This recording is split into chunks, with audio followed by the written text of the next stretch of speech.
welcome back to गोरलै चेनेलाव नोंथांमोन गासैखौबो बरायफिननाय जाबाय आरो जों दिनै बे खोन्दोआव थांनाय HSLC आनजादाव डिटारमिनार सेक्सनाव मा फैदोंमोन बेनि बागै जों बे भिडिअनि गेजेरजों सावरायनाय जागोन आरो जों बेवहाय 2000 मायथाइयाव मा फैजेनदोंमोन बेखौ बेनिफ्राय स्टार्ट खालामगोन 2000 2001 बेनिफ्राय 2002 बेफोरखौ जोङो बेफोरनि सलुशनखौ नोंथांमोना बे भिडिअनि गेजेरजों मोननो हागोन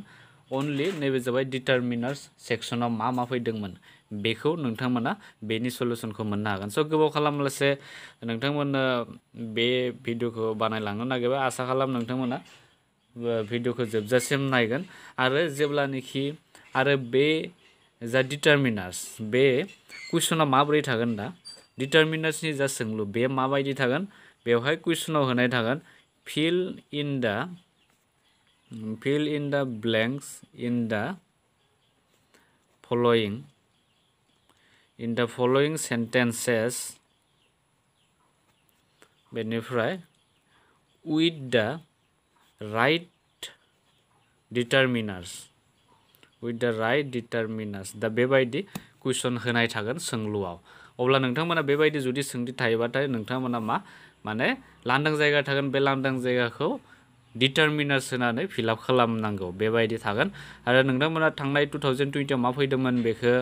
खालामनाय सल्भ खालामनो हायो बेनिफ्राय आरो बेयाव जों 20 निखौ डिसकास खालामगोन बेनिफ्राय जों दा बे डिटारमिनार्सआव अनलि गासै मोनब्रै कुइसन थागोन मोनब्रैयावबो मोनसेयाव जाबाय हाफ मार्क आरो गासै 2 मार्क्स फैयो नोंथांमोना मोनब्रैखौबो जुदि कारेक्ट एन्सार लिरनो हाब्लासो 2 मार्क्स मोननो हागोन स' जों दा स्टार्ट खालामनोसै गिबियावनो 2000 मायथाइयाव मा फैदोंमोन नैबे डिटारमिनार्स सेक्सनाव इंलिश ग्रामारनि डिटारमिनार्स आयदायाव मा फैदोंमोन बेखौ जों डिसकास खालामनोसै आरो बे जाबाय only for क्लास 10 स्टुडेन्टफोरनि थाखाय आरो बेवहाय नाम्बार ए कुइसना जाबाय नाम्बार ए आव मा फैदोंमोन बे जाबाय I receive बेनिफ्राय बेवहाय दोङो लांदां जायगा दोङो बेनिफ्राय दङ आरो बेवहाय एनकारेजमेन्ट बे जागोन encouragement from my parents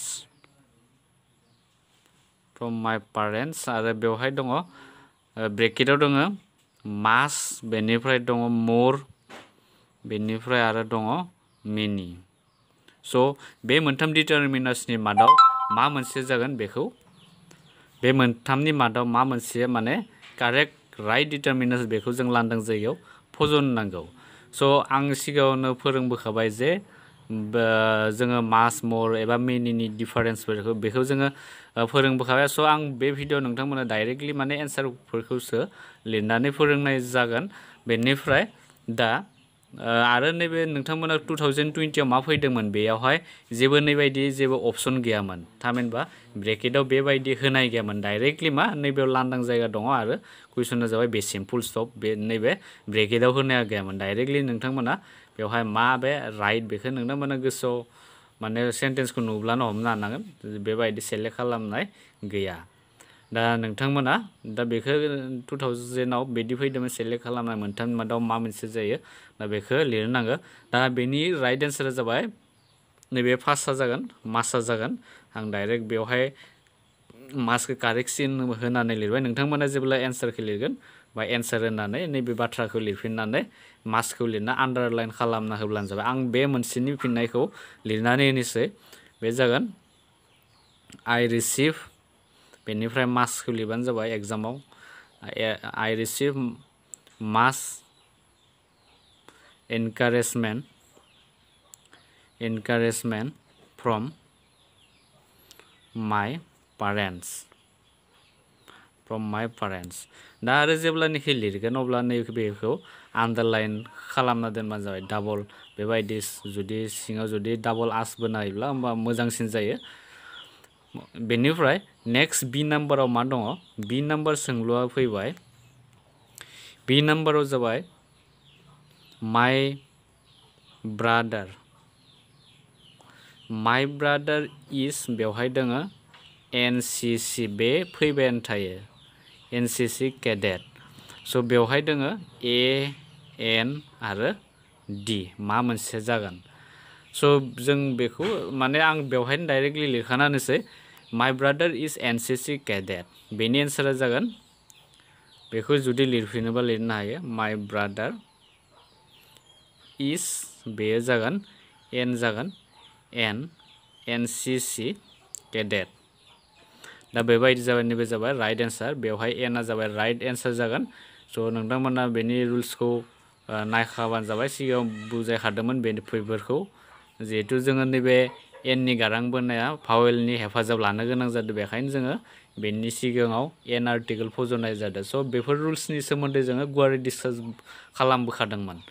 स' बेवहाय माने डिसकास खालामब्ला भिडिअ गोबां गोलाव जागोन आं बेखायनो सिगांनि पार्टआव नोंथांमोना नायोब्ला मोजाङै बेखौ बुजिनो हागोन बेखायनो आं बेवहाय नोंथांमोननो बेवहाय बुजायफिननाय जायाखै नोंथांमोना सिगांनि भिडिअखौ नायफिननो नाजा जुदि बेखौ बुजिनो खस्थ' जादोंब्ला बेनिफ्राय नेक्स्ट सि नाम्बाराव दङमोन सि नाम्बारा जाबाय हि डाज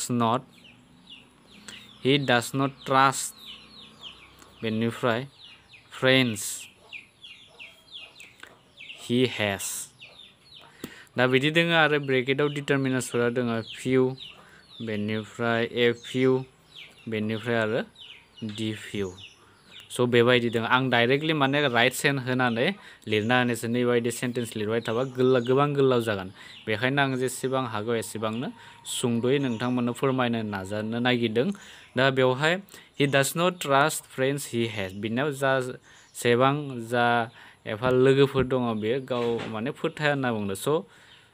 बेफोरबायदि जुदि माबायोब्ला जोङो नै डि फिउखौ इउज खालामनाय जायोमोन दा राइट एन्सारा जाबाय नैबे डि फिउखौ लिरनो नांगोन नोंथांमोना एन्सारा जाबाय बेवहाय डि फिउ बेनिफ्राय नेक्स्ट डि नाम्बाराव मा दङ डि नाम्बारनि सोंलुआ जाबाय बेवहाय डि नाम्बारा जाबाय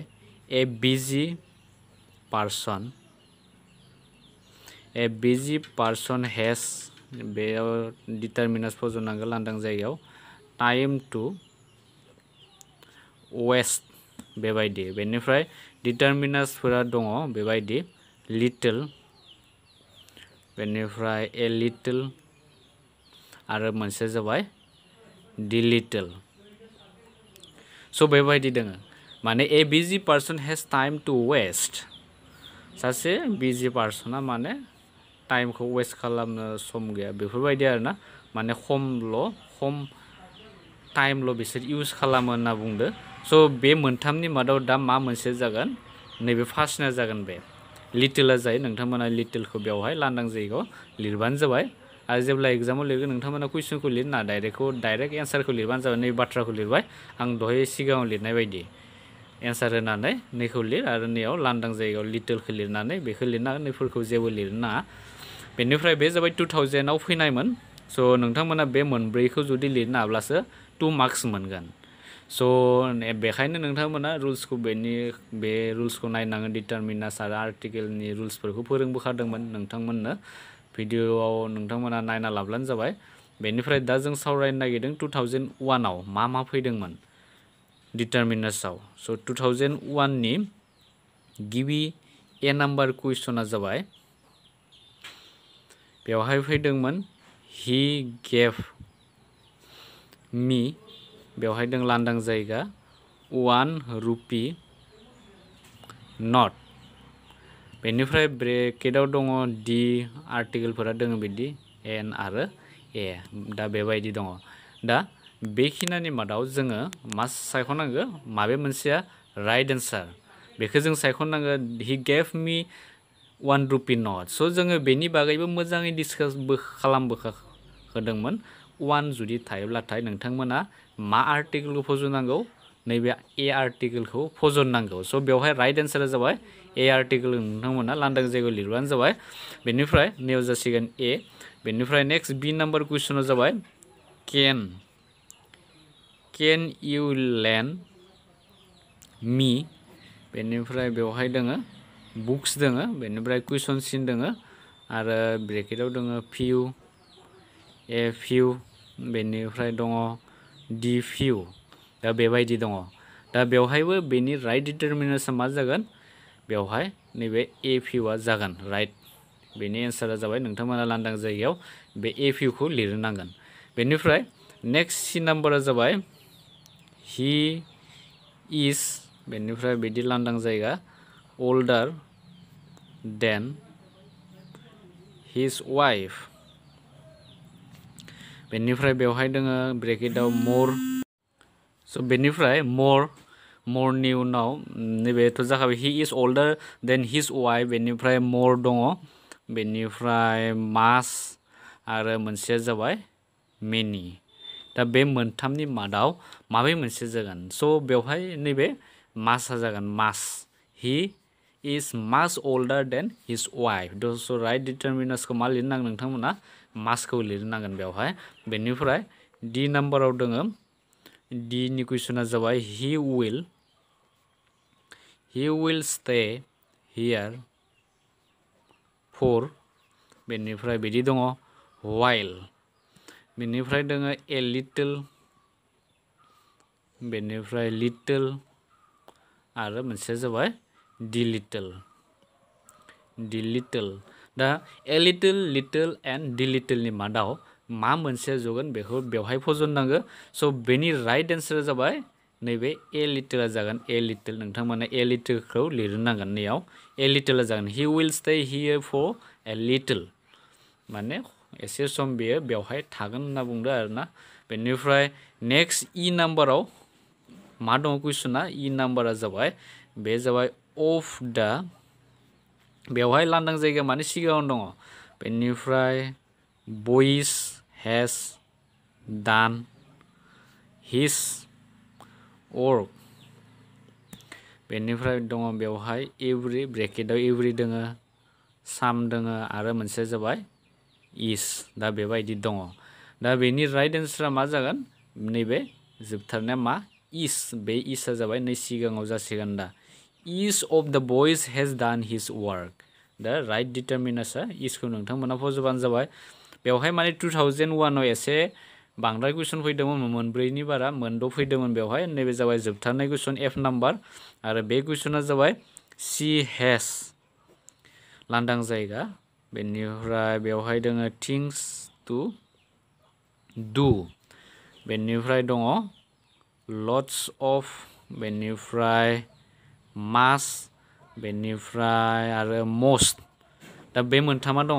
स' बे मोनथाम डिटारमिनासनि मादाव माबे जागोन लट्स अफ सी has lots of things to do माने बेहा गोबां खामानि मावनांगौ दङ होनना बुंदो दा नैबे लट्स अफआ जागोन बेवहाय डिटारमिनासआ स' बे जाबाय 2001 आव फैनायमोन बेनिफ्राय जों दानिया नायनोसै 2002 आव मा फैदोंमोन स' नेक्स्ट जोङो 2000 आव मा फैदोंमोन 2002 आव मा फैदोंमोन बेखौ जों डिसकास खालामनि स' 2002 नि गिबि कुइसना जाबाय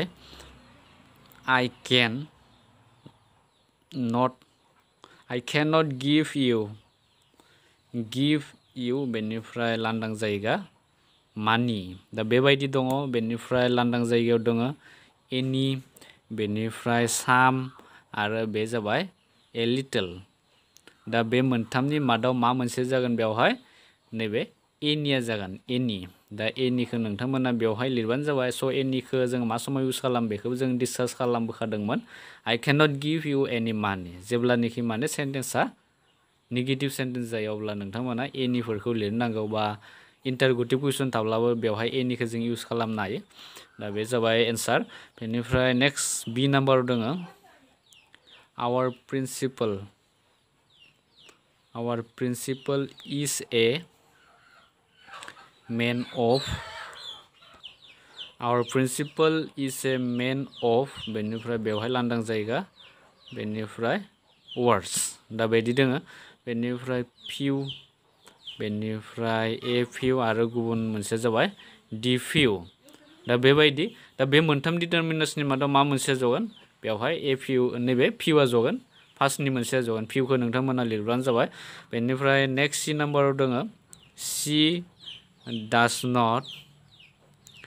does not get time for studies दा बिदि दोङो बेवहाय दोङो many बेनिफ्राय must आरो गुबुन मोनसेया जाबाय साम दा बे मोनथामनि मादाव माबे जागोन एन्सारा नैबे मास जागोन नोंथांमोना बे लांदां जायगायाव नैबे मासखौ लिरब्लानो जाबाय स' बे जाबाय सी नाम्बारनि कुइसनमोन बेनिफ्राय आरो नेक्स्ट डी नाम्बाराव दङ डी नाम्बारा जाबाय माय ब्रादार इज देस एनसीसी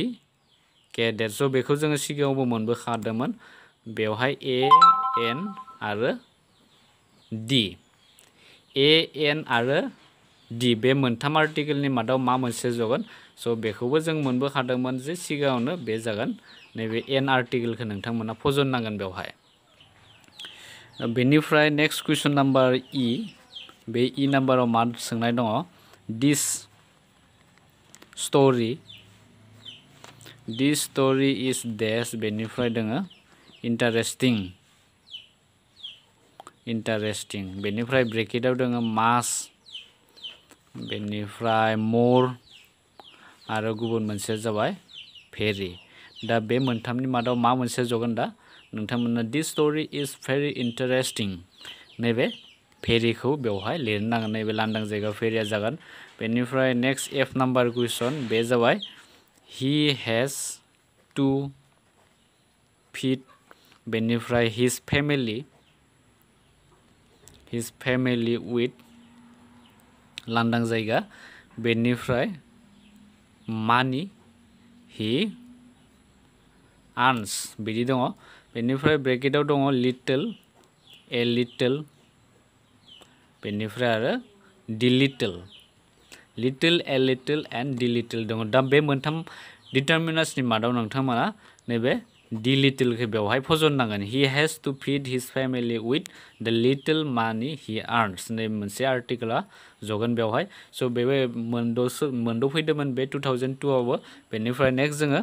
2003नि कुइसनफोरखौ जों नायनोसै 2003नि गिबि ए नाम्बार सोंलुआ जाबाय बेवहाय गिबियावनो लांदां जायगा बेनिफ्राय दङ of their property was destroyed बेनिफ्राय दङ in the field नङा बे in the floodसो बे जागोन फ्लाड दैबानाखौ बुंदो बेनिफ्राय many mass and more दङ स' बे मोनथाम मादाव बेवहाय मा लिरगोन दा of their property was destroyed in the flood स' माने गावनि जा प्रपार्टिफोर दङमोन बे गासैबो माने दैबानायाव जोबलांजोब्बाय होनना बुङो दा सरासनस्रा नैबे दा समावथ' आसामाव गोबां दैबाना जागासिनो दङ फ्राय 27-28 डिस्ट्रिक्टआनो दैबानाजों माने लोमजानानै दङ आसामा स' आसामा दासान्दि आनालि गोबां मानसिफोरानो माने दैयाव थानो गोनां जादों आसामाव दा नैबे बाथ्राया बेदो नैबे सिटुवेसनजों बेरखांदो of their property was destroyed in the flood दा बे ए नाम्बारनि बे एन्सारा राइट डिटारमिनार्सआ मा मोनसे जागोन दा बेवहाय दंमोन मेनि मास मोर दा बेनि मादाव नोंथांमोना नैबे मासखौ लिरनांगोन बेवहाय मास of their property was destroyed in the flood बेनिफ्राय नेक्स्ट बी नाम्बारा जाबाय he has to manage with बेनिफ्राय लांदां जायगा बेनिफ्राय दङ मानि हि बेनिफ्राय आर्न्स आरो ब्रेकेटाव दङ डिटारमिनार्सफोरा लिटल दङ ए लिटल दङ बेनिफ्राय दङ द लिटल ब्रेकेट क्लोज दा बेवहाय राइट डिटारमिनार्सआ मा मोनसे जागोन हि हेज टु मेनेज उइथ मानि हि आर्न्स स' बेवहायबो नैबे दा लिटला जागोन राइट डिटारमिनार स' नोंथांमोना दा लिटल्सखौ बेवहाय फज'नो हायो बेनिफ्राय नेक्स्ट कुइसना जाबाय बेनिफ्राय नेक्स्ट कुइसन बे जाबाय सी नाम्बार आरो बे सी नाम्बाराव फैदोंमोन दिस इज देस इउर'पियान लेडि बेनिफ्राय दङ I was talking about दा बिदि दङ बेवहाय दङ एन आरो डि बे मोनथाम आर्टिकेल दङ स' बे मोनथाम आर्टिकेलनि मादाव नोंथांमोना बेवहाय माखौ फज'गोन दा this is European lady I was about say' बेवहाय नोंथांमोना माखौ होनो नांगोन नैबे डिखौ लिरनांगोन नैबे डिखौसो जागोन नैयाव जिहेतु बेवहाय नैयाव मानसि हारिखौ बुंनाय जादों इउर'प कान्ट्रिनि माने मानसिफोरखौ इउर'पियान होनना बुंनाय जादों बेखायनो नैयाव जोङो बे डि आर्टिकेलखौ फज'नाय जादों आरो सरासनस्राथ' जोङो बिदि माबा थायोब्ला बेवहाय माबासो जायो गुबुन आर्टिकेलसो डिनि बादै जोङो बेखौ स' नै बेवहाय डिया नैबे डियानो जागोन बेवहाय गुबुन आर्टिकेल बेवहाय जानाय नङा जिहेतु बेवहाय इउर'पियान मा लेडिखौ बुंनाय जादों सासे इउर'पियाननि आइजोखौ बुंनाय जादों स' नोंथांमोना नैबे डि आर्टिकेलखौ फज'बानो जाबाय बेवहाय बेनिफ्राय नेक्स्ट कुइसना मा दङ नेक्स्ट बेसेबां number the number next the number सोंलुआ जाबाय many guests were invited but only बेनिफ्राय turn up दा बिदि दङ बेनिफ्राय आरो डिटारमिनार्सफोरा बिदि few बेनिफ्राय दङ the few दा बिदि दङ so many guests were invited but only they turn up दा बे मोनथाम डिटारमिनार्सनि मादाव नोंथांमोना बेखौ लिरनांगोन ए फिउआ जाबाय बेनि राइट डिटारमिनार्स बेनिफ्राय नेक्स्ट सोंलुआ फैबाय इ नाम्बार आरो बे इ नाम्बारनि सोंलुआ जाबाय we found the house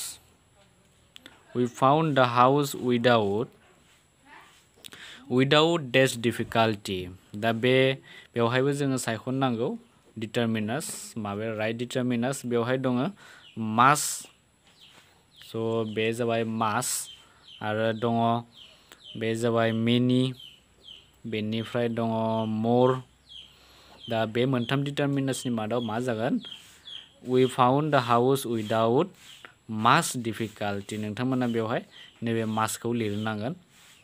बेनिफ्राय नेक्स्ट एफ नाम्बार कुइसन एफ नाम्बार जाबाय रजनीकान्त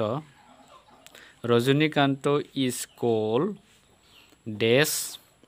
बे जागोन स्कट अफ आसाम बेनिफ्राय बेवहाय दोङो ए एन आरो डि स' बेवहाय मा लिरनांगोन नोंथांमोना नै डि आर्टिकेला बेवहाय जायो रजनीकान्त इज कल्ड द स्कट अफ आसाम दा बेबायदि जागोन स' बे जाबाय 2003आव फैनाय बेनिफ्राय 2003आव बे फैनायमोन बेनिफ्राय जों दा आद्रा थानाय जा सोंलुफोर बे सोंलुफोरखौ उननि भिडिअ'आव डिसकास खालामसिगोन जों 2004निखौ जोङो उननि भिडिअ'आव डिसकास खालामगोन स' नोंथांमोना भिडिअ'खौ मोजां मोनदोंब्ला लाइक खालाम आरो लोगोफोरनो जाहाथे शेयार खालामलायो जाहाथे बिसोरबो बेबायदि सोंलुनि सलुसनखौ मोननानै एग्जामफोराव सल्भ खालामनो हानाय जायो स' नोंथांमोना गावबा गावनि लोगोफोर वाट्सएपनि गेजेरजों बा फेसबुकनि गेजेरजों शेयार खालामनो हागोन स' आरो चेनेलाव गोदानब्ला नोंथांमोना चेनेलखौ साबस्क्राइब खालामब्ला बिदिनो जों फोसावनाय गोदान भिडिअफोरखौ नोंथांमोना अब्लासो मोनबाय थागोन स' थेंक इउ फर वाचिं उननि भिडिअ लोगो मोनगोन गोजोन्थों